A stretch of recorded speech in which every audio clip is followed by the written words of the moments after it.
지난달부터 중국에서 한류 스타들의 공연이 한 건도 허가를 받지 못한 것으로 나타났습니다. 사드 배치에 대한 보복성 조치로 중국이 한류 산업에 대한 규제, 이른바 금한령을 강화하고 있지만 결국 중국에도 손해가 될 것이라는 지적이 나오고 있습니다. 이경아 기자가 보도합니다. 지난 7월 중국 드라마에 캐스팅된 배우 유인나 씨는 주인공을 타이완 배우로 교체한다는 갑작스런 통보를 받았습니다. 한국 정부의 사드 배치 추진이 공개된 후 한류 스타에 대한 첫 보복성 조치로 꼽혔습니다. 가수 황치열 씨도 최근 중국판 아빠 어디가 예능 프로그램에서 하차했습니다.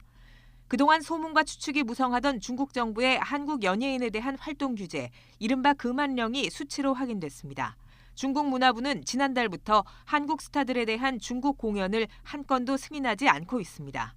지난 7월 이후 매월 적은 수지만 간간히 공연을 허가해왔던 것과 비교하면 이례적인 것입니다.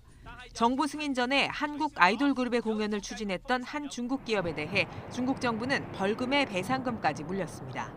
중국 언론들은 소식통의 말을 인용해 금한령이 출연이나 공연뿐 아니라 TV 광고 등 연예 전 분야를 포함한다고 전했습니다. 중국 정부는 표면적으로는 이런 조치에 대해 금시초문이라고 밝히고 있지만 속내는 다릅니다. 현지 언론은 중국 미디어를 총괄하는 정부기관 국가신문출판 광전총국이 공식 문서 대신 구두로 이런 방침을 각 방송국에 전달했다고 보도했습니다. 그러나 이런 조치는 중국 경제에 부메랑이 될 것이라는 비판도 나오고 있습니다. 지난 2012년부터 3년간 중국은 한국 연예와 게임, 인터넷 등 대중문화 사업에 3조 원 가까이 투자했기 때문입니다.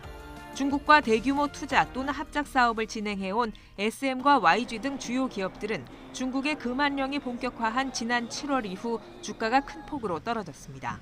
YTN 이경아입니다.